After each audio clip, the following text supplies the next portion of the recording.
네덜란드가 80년 독립전쟁을 하는 와중에서 전 세계의 모든 돈을 합쳐서 플로린이라는 가상의 계산 단위를 만듭니다. 그게 20세기에 들어와서 출현했던 가상통화의 시작입니다. 안녕하십니까? 금융오디세이의 작가 차현진입니다. 오늘은 은행에 대해서 한번 살펴보도록 하겠습니다. 그 돈을 다루는 대표적인 업종이 은행이잖아요. 여러분들은 은행하면 무슨 생각이 들으세요? 깨끗한 사무실, 쾌적한 사무 환경, 내지는 꼬다분한 사람들, 뺀질뺀질한 사람들, 그 다음에 구태의연한 거, 여러 가지 생각들이 있을 거예요. 예대금리 차를 통해서 배만 불리는 사람, 비 올 때 우산 뺏고 비 안 올 때 우산 빌려주는 나쁜 사람, 여러 가지들 인상이 있을 텐데, 역사적으로 보면 근대 은행업이 생기기 전부터 대부업은 저주받는 산업이었고, 우리 지난번에 한번 살펴봤지 않습니까? 근대에 들어와서도 은행 하면은 동양서양 할 거 없이 기분 나쁘게 봐요. 그래서 우리나라의 민화에 보면 호랑이가 까치하고 있거나 호랑이가 담배 피는 그림들이 많은데, 프랑스 민화에는 악마와 은행가가 국민들한테 이 환각제를 뿌리는 그런 민화가 있습니다. 웃기는 일인데, 왜냐하면 은행가가 사기를 쳐가지고 프랑스 경제가 작살이 난 적이 있었거든요. 그래서 은행가 하면 사기꾼, 협잡군, 그런 인상이 있기 때문에 프랑스에서는 은행이란 말 자체가 금기어입니다.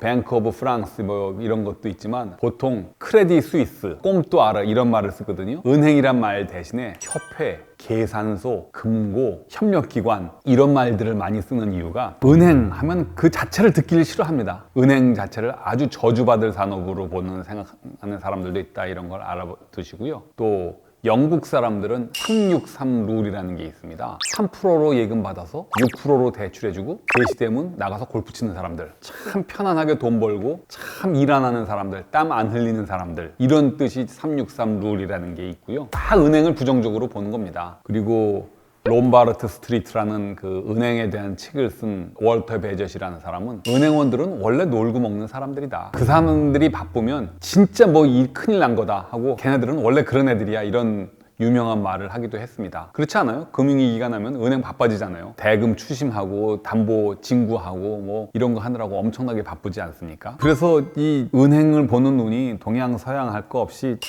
이렇게 삐딱한데, 또 제가 몇 개 찾아봤더니 대표적으로 은행원들에 대해서 부정적으로 쓴 문학작품들도 많습니다. 우리나라의 채만식의 탕류 이런 걸 보면, 꿈 많은 소녀 초봉이 험한 세상에서 남편 잘못 만나가지고 온갖 고생을 다 하고 두들겨 맞기도 하고, 고주망태만 남편이 무슨 돈도 가져가고 온갖 고생을 하는데, 초봉이의 인생을 꼬이게 만든 첫 번째 악덕한 남편이 고태수인데, 고태수의 직업이 은행 대출 담당 대리였습니다. 알량한 대출 담당 대리라는 게 뭐였는지 일제시대 때는 그렇게 서민들을 착취하고 무슨 일본 순사 이상으로 서민들을 눈물 짓게 만들었던 것이 은행 대부 담당 대리였었다는 것을 알 수가 있고요. 또 서양 작품 몽테크리스토 백작 알지 않습니까? 에드몽 당테스라는 사람이 음모에 휘말려서 자기의 모든 것을 잃고 감옥에 갇혔다가 탈출해서 통쾌하게 복수하는 거 아닙니까? 몽테크리스토 백작의 모든 재산을 뺏고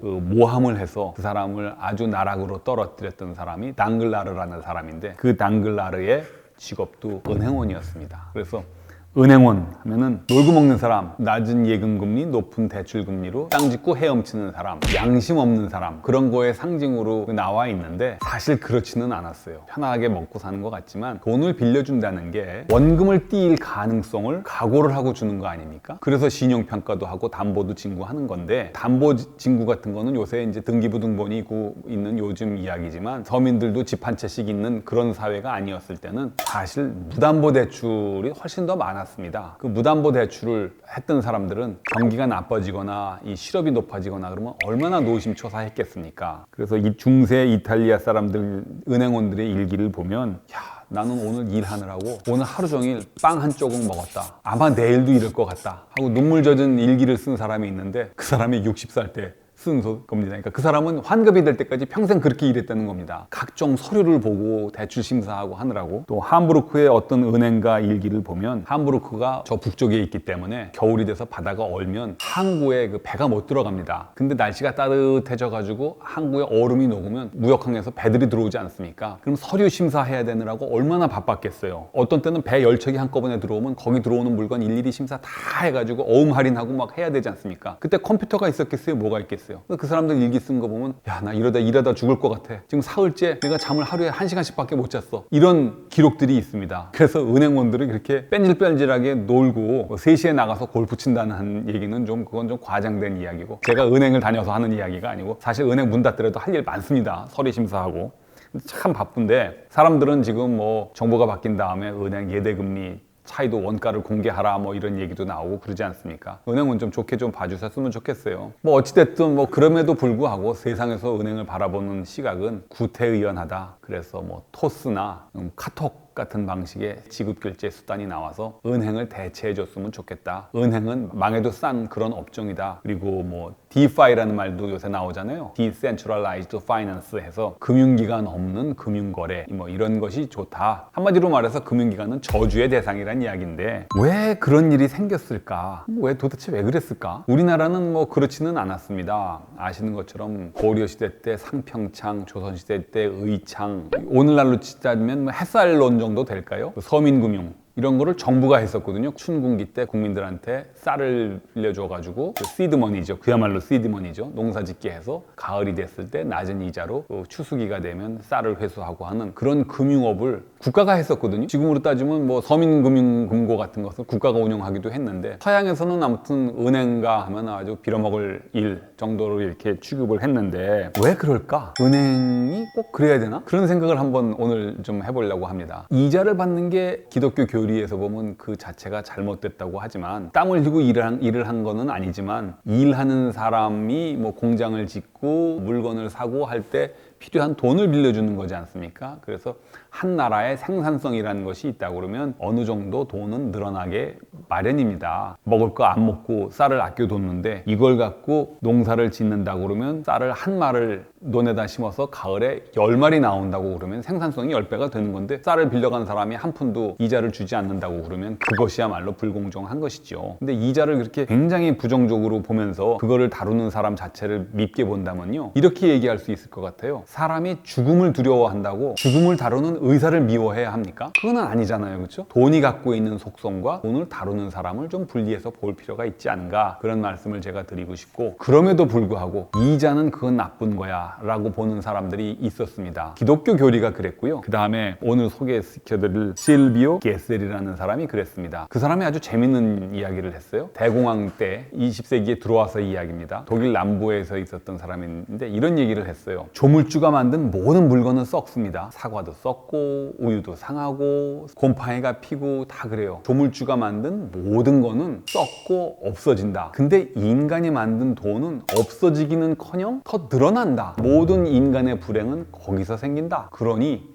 돈도 썩게 만드는 것이야말로 인류가 불행에서 벗어나는 얘기다. 무슨 얘기냐 하면 쌀을 10가마 갖고 있는 사람이 자기가 다 먹지도 못해. 근데 그게 꼭 필요한 사람이 빌리러 오면 그 사람은 그걸 받아가지고 농사를 짓거나 그러면 이제 쌀이 더 늘어나지 않습니까? 일한 사람은 저 돈을 빌려간 사람인데 왜 거기서 생기는 이익을 쌀을 빌려준 사람이 가져가느냐? 모든 물건이 썩는다고 생각하면 10가마니를 갖고 있던 사람도 가을이 되면 그게 9가마로 줄어든다고 각오를 해야 되는데 그걸 왜 10가마 플러스 이자까지 합쳐서 11가마를 받아야 되느냐? 무조건 빌려주는 사람은 원금보다 나중에 적게 회수하도록 하는 그런 법이나 제도를 만들어야 된다. 그러면 어차피 내가 못 먹을 거 다른 사람한테 빌려라도 주면 그걸 빌려간 사람이 밀가루를 만들어서 사람들한테 팔든 농사를 짓든 돈을 빌려가서 꼭 필요한 일들을 하니까 결과적으로는 생산이 늘어나고 고용이 늘어난다. 그래서 마이너스 금리야말로 대공황을 극복할 수 있는 유일무이한 해법이다. 20세기 들어서 2008년 글로벌 금융위기가 시작이 되고 마이너스 금리 제도를 일본, 그 다음에 덴마크하고 스웨덴도 그랬을 겁니다. 아마 마이너스 금리 제도를 지금 정책을 피고 있지 않습니까? 그것의 모태가 되는 생각을 실비오 게셀이라는 사람이 마이너스 금리야말로 가장 자연에 가까운 당연한 생각이다. 자연스러운 경제 질서라는 책을 통해서 주장을 했습니다. 근데 저는 사실 그 생각에는 동의는 하지 않습니다. 사과는 썩지만 사과나무는 멸종하지 않거든요. 하나만 봤을 때는 사실이지만 전체를 보면 그렇지 않다. 에덴 동산에 있었던 사과나무가 늘기는 늘었지 줄어드는 적이 어디 있었습니까? 돈이라고 하는 추상 명사는 썩을 수가 없는 거다. 제 지갑 속에 있는 돈은 찢어질 수도 있고 닳아서 없어질 수도 있고 물에 부를 수도 있고 불에 탈 수도 있고 분실될 수도 있지만 화폐라는 추상 명사는 사라지지 않지 않습니까? 잔은 부러지거나 불에 탈 수 있지만 길이, 부피 이런 게 줄어들지는 않잖아요. 그래서 부분과 전체는 구분해서 봐야 된다 이렇게 생각을 하는데 실비오 게셀은 아무튼 모든 것은 썩어야 정상이니까 돈도 썩게 만들자 그렇게 이야기를 했고 거기에 어떤 영감을 받아서 어빙 피셔라는 사람도 그거 좋은 생각이야. 그래서 미국에도 그걸 이식하려고 한 적도 있고 존 메이너드 케인즈라는 경제학자도 굉장히 흥미로운 생각이다. 금리를 낮추다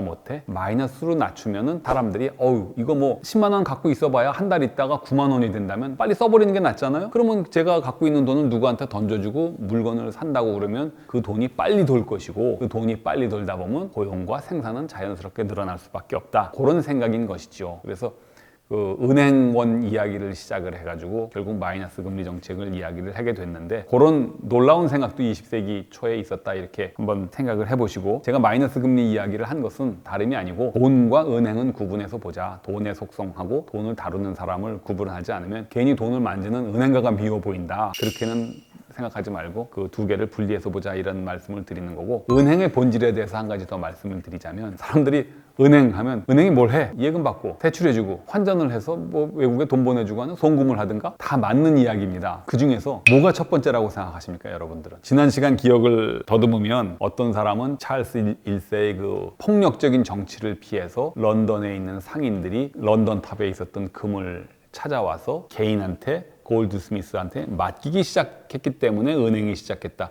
그렇게 보면 은행업의 출발은 예금입니다. 근데 이태리식으로 생각해보면 그게 아니지. 메디치라는 사람이 길거리에 좌판 깔아놓고 환전부터 시작했잖아. 그래서 환전이 은행업의 본업이라고 생각하는 사람도 있고 무슨 소리야. 은행은 뭐니 해도 대부업이지. 대출이 먼저다. 이렇게 생각하는 사람도 있습니다. 그런데 제가 보기에는 근대 은행업의 출발은 수신도, 여신도, 환전도 아닌 지급 결제에서 나왔다 이렇게 생각을 합니다. 왜냐하면 지금 네덜란드 스페인에서 독립하기 위해서 80년을 전쟁을 하거든요. 80년을 전쟁해서 나라가 아주 아수라장이 됐는데 그럼에도 불구하고 네덜란드 사람들은 장사나 무역을 잘해가지고 그 전쟁 통해서도 영국 물건, 이태리 물건, 중국 물건 뭐 이렇게 무역을 많이 해가지고 네덜란드 안에 전 세계의 돈이 거의 다 모이다시피 했어요. 그거 일일이 거래를 하다 보면 너무 복잡하거든요. 그래서 네덜란드 독립전쟁 중인데도 은행을 세웁니다. 그래서 여러분들이 상인들이 갖고 있는 돈 다 모아봐. 찌그러진 독일 돈, 휘어진 영국 돈, 조금 단 중국 돈, 이슬람 돈 다 모아가지고 자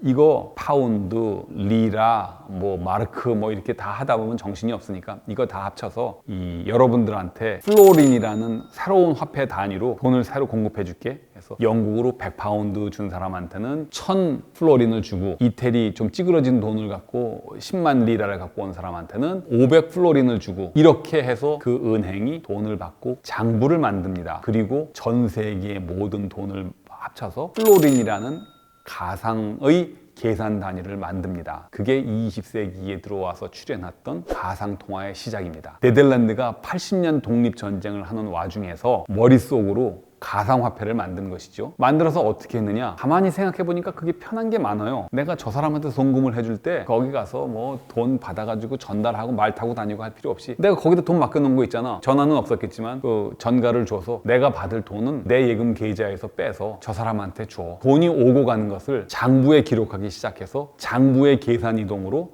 돈이 오간 걸로 친다. 원장 거래를 통해 가지고 송금이 된 걸로 친다. 그게 그 이후에 번져서 지금 지급결제 제도라는 것이 생긴 겁니다. 은행 비스무리하게 돈을 받고 돈을 대출해 주는 거는 동양에서도 흔했었거든요. 근데 일본이 개화기 때 메이지 유신을 통해 가지고 서양의 문물을 받아들이는데, 야, 우리가 하고 있었던 은행업하고 서양의 은행업은 뭐가 달라? 가만히 생각해 보니까, 그 일본 말을 해서 좀 죄송한데 도코다이란 말을 쓰잖아요. 점포 하나가 내가 갖고 있는 돈으로 빌려주고 빌려받고 예금해주고 대출받고 하기 바쁜데, 서양 사람들은 지급결제라는 거를 해서 한 군데 모여가지고 장부에다가 그 기록해 놓은 다음에 그걸 주고 받더라. 그러려면 중앙은행이라는 것을 만들어서 지급준비금을 갖다 놓고 그걸로 거래를 하면 되겠다. 그거 참 좋더라. 그렇구나. 그러면서 일본은행이 서양의 은행업에 대해서 눈을 뜨고요. 야, 그러면 그렇게 영업을 하는 사람을 뭐라고 불러야 돼? 그러니까 영어로는 미국 사람들이 뱅크라고 하네. 이 뱅크를 그러면 뭐라고 번역을 하지? 고민을 하다가 단어를 찾아냅니다. 그게 뭐였냐 하면 은행입니다. 왜 은행이냐 하면 그 당시에 일본은 은본위 제도를 택했기 때문에 은이 돈이었었고요. 행은 물이라는 뜻입니다. 서양 말로 따지면 길드 제도의 길드랑 똑같은 뜻입니다. 은을 다루는 사람들의 동맹, 동업자, 그게 은행이었습니다. 그래서 서양 사람이 하는 일을 일본이 보고 생각하는 말이, 우리는 돈을 다루는 사람이 도코다이로 영업을 했는데 쟤네들은 무리로 때로 하네. 그러려면 어음교환소가 있어야 되겠고 그 돈을 보관하는 중앙은행이 있어야 되겠구나 하는 생각을 하고 이제 은행을 만든 겁니다. 그래서 은행이란 말에는 집단 비즈니스라는 뜻이 들어가 있다는 거, 우리 지난 시간에 했던 걸 생각해 보면 메디치는 국내에서 돈을 빌려주고 일본 가서 돈을 받는다고 그랬지 않습니까? 그런 비즈니스를 하려면요, 메디치는 서울에도 지점이 있어야 되고 런던에도 있어야 되고 일본에도 있어야 되고 이태리도 있어야 되잖아요. 메디치는 처음부터 국제 영업을 했던 겁니다. 그래서 은행업은 기본적으로 인터내셔널 비즈니스였다. 두 번째로 은행업은 지급결제 업무에서 시작이 됐다. 세 번째로 은행업은 혼자 하는 게 아니고 집단이 하는 거였다. 그게 은행의 3대 특징입니다. 그래서 제가 은행에 다니는 제 후배들이나 은행업을 하는 제 동료들한테 하는 말이, 장사를 국내화해서 하려고 그러면 은행에 다닌다고 생각하지 말고 새마을 금고에 다닌다고 생각을 해라. 은행은 기본적으로 국제 마인드가 있어야 된다. 그리고 핀테크 하는데 은행업의 시작은 처음부터 핀테크였다. 그걸 기억을 해라. 제가 두 가지를 강조를 하고 있습니다. 은행업, 이거는 저주받을 산업이 아니고 예대금리를 다루는 은행업하고 돈 그 자체는 구분해서 봐야 된다. 그런 이야기를 여러분께 세 번째 만나는 이 시간에 마지막 결론으로 말씀드리고 오늘 이야기를 끝마치도록 하겠습니다. 감사합니다.